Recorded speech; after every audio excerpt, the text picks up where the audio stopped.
Hello everyone, welcome back to your favorite learning platform Exam Beginner. As a being a teacher, I realized that Joshimat is the most trending topic or issue in India, and this is also important as a point of view the current affair on GK.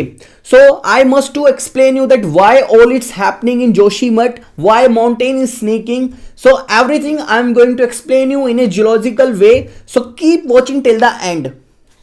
सो आज का topic काफी interesting रहेगा। आपको जानने के लिए मिलेगा कि जोशीमठ आखिर क्यों धस रहा है, क्यों वहां के पहाड़ धस रहे हैं। एक भूगोलिक या भूवैज्ञानिक तरीके से हम इसको जानने की कोशिश करेंगे, एक साइंटिफिक वे में।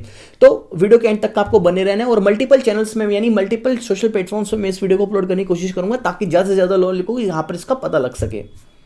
जैसे कि आपने देखा, चारों तरफ न्यूज में देखा कि जोशीमठ में जो रोड्स है वो क्रैक ले रही है, वहां पर स्ट्रक्चर्स बिल्डिंग्स में क्रैक आ रही है। आप देख सकते हैं इस पिक्चर में मेरे पीछे कि यहां पर एक मकान के अंदर आप देख सकते हो कि पूरे कंस्ट्रक्शन में मेजर क्रैक्स देखने के लिए मिल रही है। मतलब कि रोड्स में क्रैक आ रही है, वॉल्स में क्रैक आ रही है, घरों के फ्लोर में क्रैक्स आ रही है। मतलब ये एक तरह का ऐसा सिनेरियो है जैसे कि हम एक साईफाई मूवी में हम अक्सर दिखा करते थे कि हम साईफाई मूवीज में अक्सर देखते आए कि मकाने रोड फट जाती है, बीच में से क्रैक आ जाते हैं, अर्थक्वेक आ जाती है। तो ये सारा सिनेरियो इस तरह का एक काफी डेंजरस जोन जोशीमठ में बना हुआ है और मतलब एक ऐसा माहौल है कि जैसे जो लोग वहां पर है वही उसको दर्द को समझ सकते हैं। हम लोगों के लिए समझना इतना आसान भी नहीं हो सकता। लेकिन आज हम ये जानने की कोशिश करेंगे कि ऐसा हो क्यों रहा है, वजह क्या है ऐसा होने की। काफी चीजें आपने यहाँ पे सुन ली है इसके बारे में, तो इसको थोड़ा एक साइंटिफिक वे में हम जानने की कोशिश करेंगे। तो सबसे पहला क्वेश्चन आता है कि ये सब जोशीमठ में हो रहा है और जोशीमठ कहाँ पर सिचुएटेड है। तो जैसा कि आप जानते हैं कि जोशीमठ जो है वो हिमालय की श्रृंखलाओं में यानी हिमालय पर्वतों के बीच में जोशीमठ आपका सिचुएटेड है। आइए सबसे पहले हम ये समझते हैं कि जो हिमालय माउंटेन रेंज है इसकी ओरिजिन कहां से है, यानी इसकी उत्पत्ति कैसे हुई। तो जैसे कि आप मेरे पीछे मैप में देख सकते हैं, ये आपका यहां पर है कॉन्टिनेंट। कौन सा कॉन्टिनेंट है आपका यहां पर? ये आपका कॉन्टिनेंट है इंडियन कॉन्टिनेंट।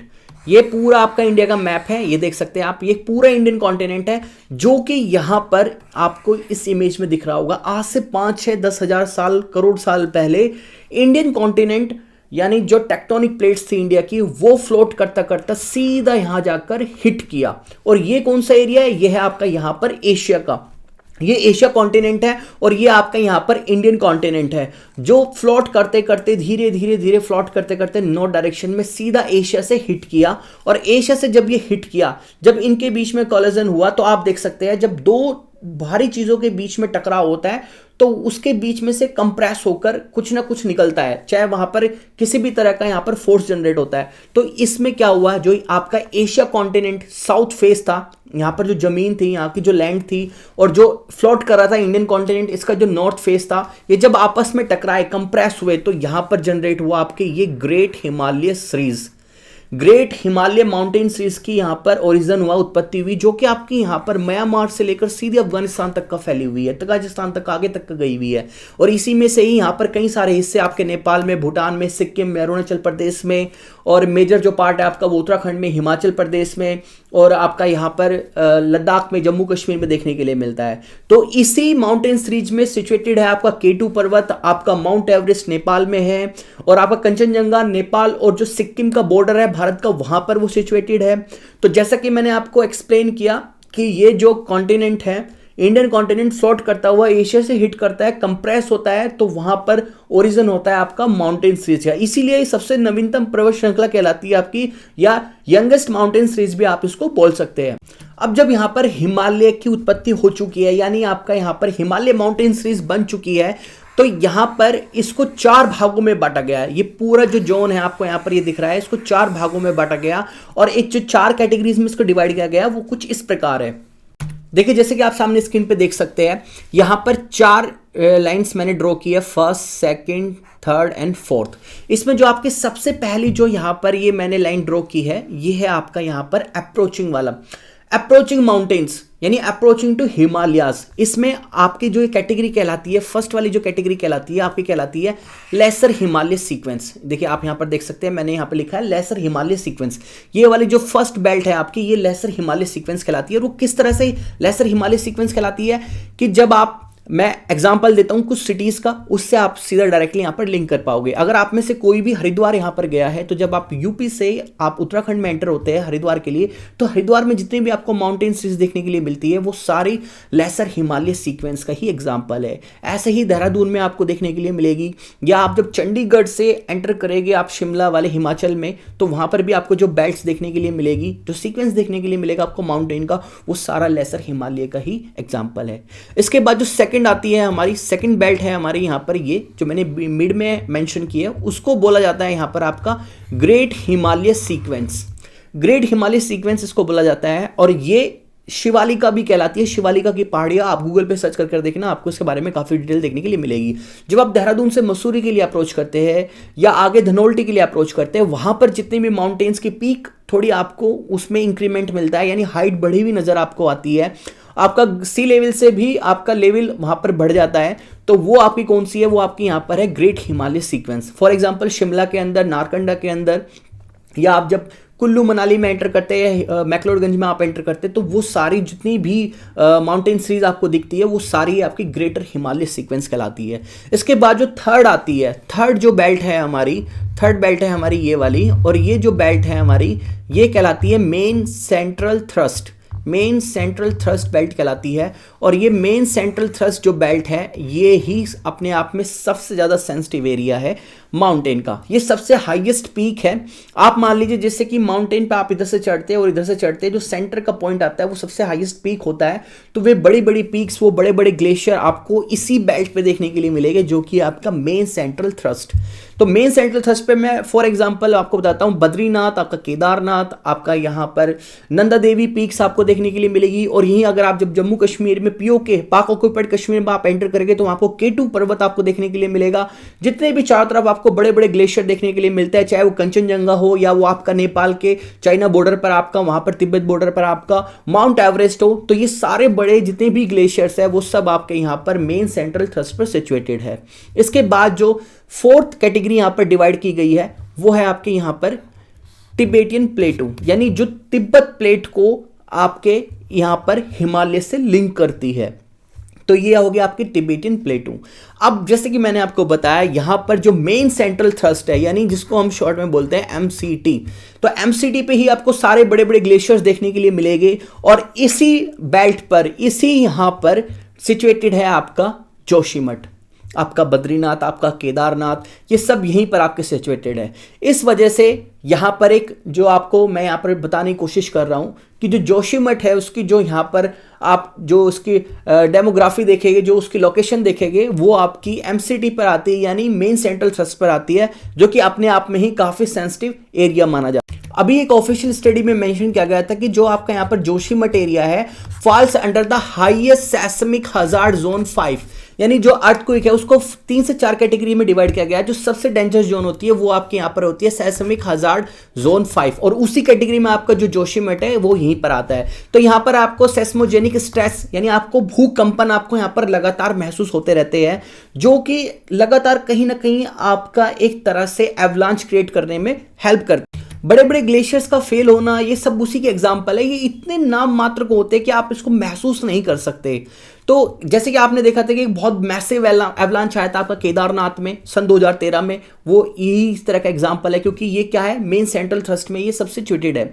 और उसके बाद आपने देखा था कि अभी सन 2000 आपका 21 के अंदर तपोवन में आपका बहुत बड़ा, धौली गंगा में अंदर एक बहुत मैसिव फ्लड आया था अभी रिसेंटली, वो भी सब इसी का ही एक तरह से उदाहरण है ग्लेशियर फेल्स होने की। सो आइए अब हम यहाँ पर गूगल मैप के हेल्प से ये देखने की कोशिश करते हैं कि जोशीमठ का वो कौन सा एरिया है जो इस समय काफी डेंजर और रिस्क जोन में बना हुआ है।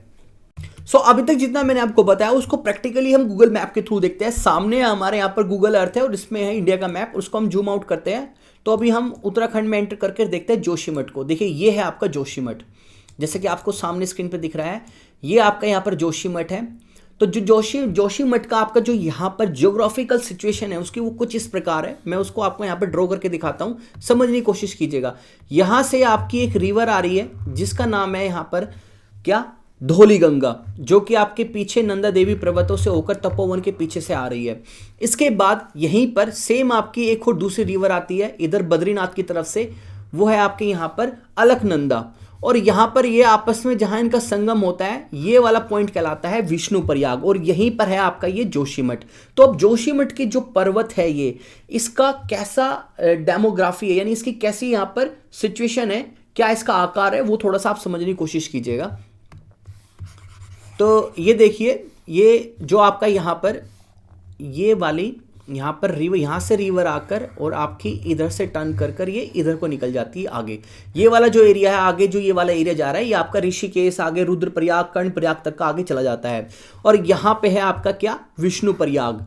ये है आपका जोशीमठ। तो जोशीमठ में जो स्लॉप बन रहा है, जहाँ पर आपका क्या है, आपका पूरा शहर बसा हुआ है, वो भी मैं आपको अभी दिखाऊंगा। लेकिन एक बार इसका थोड़ा सा शेप समझने की कोशिश कीजिए जोशीमठ पर्वत की। तो जो ये माउंटेन है, इसका शेप कुछ ऐसे है कि ये ऐसे नीचे की तरफ स्टीप क्या कर रहा है, डाउन हो रहा है। ये इसका यहाँ पर स्लोप बना हुआ है, नीचे का फेस ये इस तरह से है। अगर मैं आपको इसे पीछे से दिखाऊं तो वो कुछ इस तरीके से दिखेगा, ये देखिए, ये आप देख सकते हैं, ये पूरा एक माउंटेन है। और इस पूरे माउंटेन का जो ये फ्रंट फेस है, यहाँ से आपका स्टीप डाउन आ रहा है नीचे। ये वाला जो एरिया है आपका, ये वाला एरिया आपका है जोशीमठ का, वो एरिया जहाँ पर आपका पूरा शहर बसा हुआ है।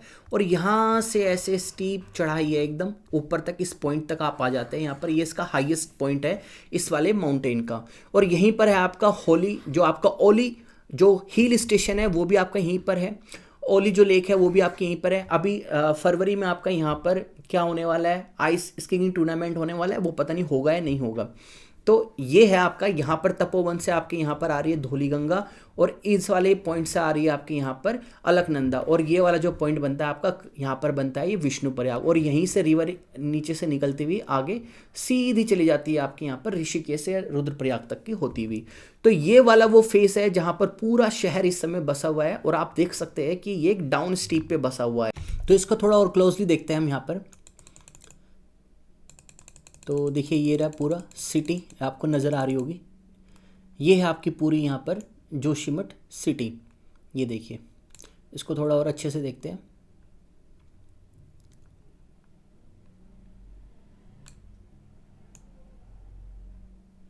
ये देखिए, ये पूरा शहर है जो कि एक डाउन स्लोप पे बसा हुआ है। और अक्सर जितने भी शहर हमें देखने के लिए मिलते हैं हर पर्वत पर, यानी हर माउंटेन पे, वो इसी तरह से सिचुएटेड होते हैं। लेकिन यहाँ पर जो ये माउंटेन है आपका, इसकी थोड़ी जो जोग्राफिकल सिचुएशन है वो थोड़ी डिफरेंट है। और किस तरह से डिफरेंट है वो मैं आपको यहाँ पर बताने की कोशिश करता हूँ। तो देखिए, साइड एंगल व्यू से हमसे समझने की कोशिश करेंगे। एक तो ये आपकी यहाँ पर हो गई पूरी मेन सेंट्रल थ्रस्ट वाली बेल्ट, और इसी में यहाँ पर ये सिचुएटेड हो गया आपका जोशीमठ। यहाँ पर इस जोशीमठ को हम साइड एंगल से देखने की कोशिश करते हैं।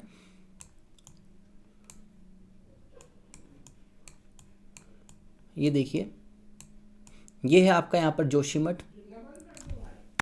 मेन सेंट्रल थ्रस्ट पे होने की वजह से ये सदियों से एक डिजास्टर एरिया रहा है। धीरे धीरे यहाँ पर लैंडस्लाइड होते आए हैं, और कुछ यहाँ पर फैक्टर भी बताए गए थे यहाँ पर ये अनप्लान कंस्ट्रक्शन का। जैसे कि आप देख सकते हैं यहाँ पर कितने सारे कंस्ट्रक्शन हो रखे हैं, अनप्लान कंस्ट्रक्शन। तो बिल्कुल ये भी एक यहाँ पर फैक्टर है। यहाँ पर कभी जितने यहाँ पर कटाव हुआ है पेड़ों का, तो उससे भी बहुत ज़्यादा यहाँ पर फर्क देखने के लिए मिला। ये जितने भी कंस्ट्रक्शन यहाँ पर बनाए गए, यहाँ पर जितने भी कंस्ट्रक्शन के काम हुए, उसकी वजह से जितने भी वाइब्रेशंस या स्लाइड्स यहाँ पर क्रिएट की गई है, तो उसकी वजह से भी यहाँ पर क्या देख सकते हो आप, इस तरह की जो चीज़ें हैं उसको आप क्या कर देते हो, ट्रिगर कर देते हो तो वहाँ पर सदियों से चलता आ रहा है धीरे धीरे, लेकिन इस तरह के अनप्लान कंस्ट्रक्शन से उन चीज़ों को ट्रिगर कर दिया जाता है। तो ट्रिगर करने में एक अनप्लान कंस्ट्रक्शन भी यहाँ पर एक फैक्टर है, और अपने आप में ये क्या है, डिजास्टर एरिया है। और खाली ऐसा नहीं है कि इस तरह की जो लैंडस्लाइड हमें नीचे देखने के लिए मिल रही है वो सिर्फ इसी माउंटेन पे देखने की मिलेगी, वो सामने वालों पर भी होती है, लेकिन वहां पर महसूस नहीं होती। और एक चीज और मैं आपको दिखाना चाहूंगा कि अगर यहाँ पर सदियों से लैंडस्लाइड हो रही है तो उसके कुछ थोड़े बहुत एविडेंस हमें देखने के लिए मिलते हैं।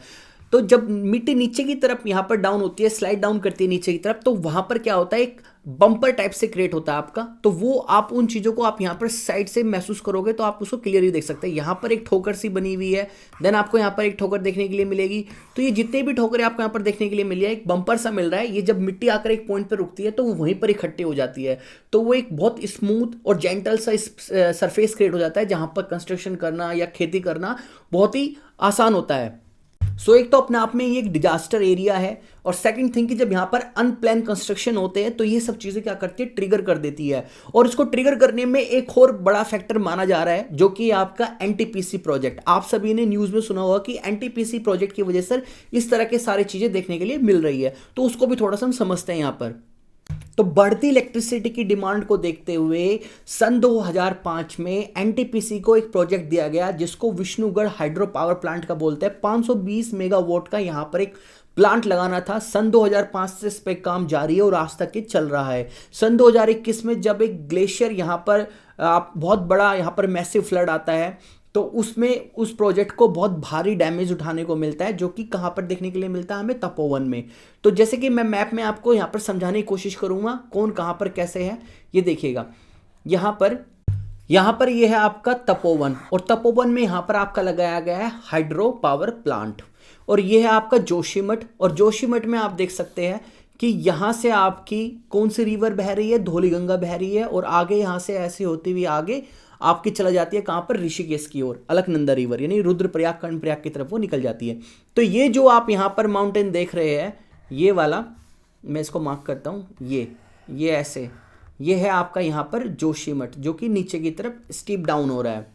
तो बेसिकली कोई भी हाइड्रो पावर प्लांट बनाने के लिए वहां पर एक बहुत बड़ा मैसिव डैम बनाया जाता है, जैसे कि आप पिक्चर में मेरे पीछे देख सकते हैं। फिर वहां से पानी को नीचे छोड़कर उस एनर्जी के साथ बिजली को प्रोड्यूस किया जाता है। जनरेटर लगे होते हैं, टरबाइंस वो रोटेट करते हैं, फिर वहां पर इलेक्ट्रिसिटी प्रोड्यूस होती है। लेकिन तपोवन के केस में ऐसा नहीं हो सकता था। आप यहाँ मेरे पीछे देखेंगे कि तपोवन में यहाँ पर इतना स्पेस नहीं है कि यहाँ पर एक डैम बनाया जा सके, तो इसलिए यहाँ पर क्या बनाया, एक वाटर कंट्रोलर बनाया, एक तरह से आप बोल सकते हो बैराज की तरह, जिसमें मैं आपको जूम करके दिखाता हूँ वो कैसा नजर आ रहा है। तो यहाँ पर क्या किया जा रहा है, यहाँ से पानी को कंट्रोल किया जाएगा। पानी को कंट्रोल करने के लिए यहाँ पर सिर्फ इस तरह का एक पूरा सिस्टम क्रिएट किया जा रहा है, और वो कैसे वर्क करेगा मैं बताता हूँ। लेकिन यहां पर जैसे मैंने कहा कि इतना स्पेस नहीं है यहां पर एक बहुत बड़ा डैम बनाया जा सके, इसलिए यहां पर सिर्फ वाटर कंट्रोल करने के लिए सिस्टम्स डेवलप किए जा रहे हैं। और दूसरा रीजन ये है कि अगर आप कहीं पे भी डैम बनाते हैं तो वहां पर जो एलिवेशन होता है वो ज़्यादा स्टीप ना होकर अगर कम होगा तो आप क्या करोगे, पानी का स्टोर ज़्यादा कर पाओगे। लेकिन देखिए ऐसे होता है एलिवेशन पानी का, और वहाँ पर अगर आप डैम बनाते हैं तो ये सारा एरिया क्या है आपका, यहाँ पर आप बहुत ज़्यादा वाटर यहाँ पर स्टोर कर सकते हैं। लेकिन जो तपोवन है उसके केस में क्या है, उसका जो यहाँ पर स्टीव है एलिवेशन का वो कुछ इस तरह से है, तो यहाँ पर आप उतनी ज़्यादा क्वांटिटी में वाटर को स्टोर नहीं कर सकते। तो इसके लिए क्या सॉल्यूशन होता है कि यहाँ पर एक वाटर कंट्रोलर गेट बनाया जाए एक तरह से, और वहाँ से एक टनल ले जाकर सीधा जहाँ पर डाउन जो कम एलिवेशन एरिया है वहाँ पर उस टनल को ओपन किया जाए, और उसके जो एग्जिट होगा वाटर का, यहाँ से तो वाटर इन किया जाए, और यहाँ पर जहाँ एग्जिट होगा वहाँ पर टरबाइन जनरेटर लगाकर वहाँ पर उस काइनेटिक एनर्जी को इलेक्ट्रिसिटी में कन्वर्ट किया। तो यही कुछ यहाँ पर एनटीपीसी ने किया है। तपोवन में यहाँ पर एक वाटर कंट्रोल सिस्टम बनाकर यहाँ से एक सीधी टनल बनाई गई है, जो कि सीधी कहाँ पर ओपन होती है आपकी, यहाँ पर एक सीधी टनल बनाई गई है, वो आपकी हैलांग में ओपन होती है, और यहाँ से पानी इन होकर सीधा हैलांग में आकर एग्जिट होगा। और यहाँ पर बड़े बड़े टरबाइन लगाए गए हैं ताकि जब पानी एग्जिट हो वो टरबाइन से टकराए, और जनरेटर जब रोटेट करेंगे तो काइनेटिक एनर्जी से क्या होगा, आपकी इलेक्ट्रिसिटी प्रोड्यूस होगी। तो ये टनल वाला कॉन्सेप्ट यहाँ पर लाया गया, क्योंकि अगर आप यहाँ पर इस तरह से यहाँ पर लेकर जाते हैं रिवर को, तो ये जो एलिवेशन है ये बहुत ही कम पड़ता है। मान लीजिए सपोज यहाँ पर जो एलिवेशन है तपोवन में, यानी एलिवेशन यदि अगर यहाँ पर हाइट है आपकी 1800 मीटर, तो ये सीधा यहां पर हैलांग में आकर आपका रह जाता है यहां पर 1200। तो जो 1200 1800 के बीच का जितना यहां पर गैप है, यानी जो 600 आपको 600 मीटर का एलिवेशन मिल रहा है, एक अच्छी खासी एनर्जी आपको यहां पर मिल रही है। उससे अच्छा खासा आप यहां पर बड़े बड़े टरबाइन को रोटेट कर क्या कर सकते हैं, इलेक्ट्रिसिटी को प्रोड्यूस कर सकते हैं। अगर आप इस रिवर सपोर्ट सिस्टम पे जाकर यहां पर हैलांग में उन टरबाइन को घुमाने की कोशिश करेंगे तो वो इतना इंपैक्ट नहीं जनरेट कर पाएंगे। इसी वजह से एनटीपीसी ने यहां पर एक डायरेक्ट सीधी टनल बनाई है जो कि सीधा 1200 के एलिवेशन पे आकर एग्जिट करती है। एक अच्छा खासा मोमेंटम यानी काइनेटिक एनर्जी पानी में जनरेट होती है, और जो सीधा आपकी इलेक्ट्रिसिटी को प्रोड्यूस करने में काफी हेल्प करती है। सो ये जो टनल है ये सीधी आपकी यहाँ पर जोशीमठ के नीचे से जाती है, और जब इतनी बड़ी टनल वहां पर बनाई जाएगी, उसकी मशीन में काम चलेगा, तो ऑब्वियसली है कि आप क्या करोगे, उसको ट्रिगर करोगे। जो ऑलरेडी एक डिजास्टर अपॉन एरिया है, आप उसको क्या कर रहे हो, ट्रिगर कर रहे हो। इसी वजह से बहुत सी जगह क्लेम किया जा रहा है कि एनटीपीसी के प्रोजेक्ट में इसका एक बहुत बड़ा मेजर रोल है। सो ओवरऑल यही माने जा रहे हैं, यही सभी फैक्टर्स हैं। यहाँ पर अनप्लान कंस्ट्रक्शन हो गया आपका, साथ ही में आपका यहाँ पर आप कह सकते हैं कि जो यहाँ पर एनटीपीसी के प्रोजेक्ट्स है वो एक मेजर फैक्टर हो गए। ऑलरेडी एक डिजास्टर पॉन एरिया है, इस वजह से यहाँ पर ओली में इतना सारा आपको क्या दिख रहा है, ट्रिगर होकर ये लैंडस्लाइड्स आपको देखने के लिए मिल रही है। तो ओवरऑल यही सारे फैक्टर्स थे जो मैंने आपको एक्सप्लेन किए। उम्मीद है आपको ये सारे समझ में आए होंगे। फाइनली यही आपका जोशीमठ है और यहीं पर ये इतना बड़ा मेजर इशू पूरे भारत में क्या कर रहा है, एक तरह से ट्रेंड कर रहा है। बहुत ही बड़ा यहाँ पर ये एक मैसिव क्या होने वाला है, लैंडस्लाइड होने वाली है। अब इसको रोका नहीं जा सकता है चाहकर भी। तो अब यही बेटर है कि यहाँ से जितने भी लोगों को एवेकेट किया जा सके दूसरी जगह पर, सेफ जगह पर, वो यहाँ पर ऑपरेशन इस तरह का चलता रहे। और जो भी यहाँ पर डेंजर जोन है उनको यहाँ पर मार्क कर कर वहाँ पर जो भी प्रिकॉशंस ली जा सके वो सब ली जा सके। तो ये मेन आपका जोशीमठ है जिसकी हाइट पीक पे आपको क्या है, ओली हिल स्टेशन है। यही ओवरऑल सारे फैक्टर थे जो मेरी कोशिश थी आपको यहाँ पर ये पूरा सिनेरियो एक्सप्लेन करने की। आई होप कि आपको सबको ये सब समझ में आया होगा। कोई भी आपके यहाँ पर सजेशन होगा, कुछ भी होगा, तो आप डेफिनेटली उसको नीचे कमेंट सेक्शन में मेंशन कीजिएगा।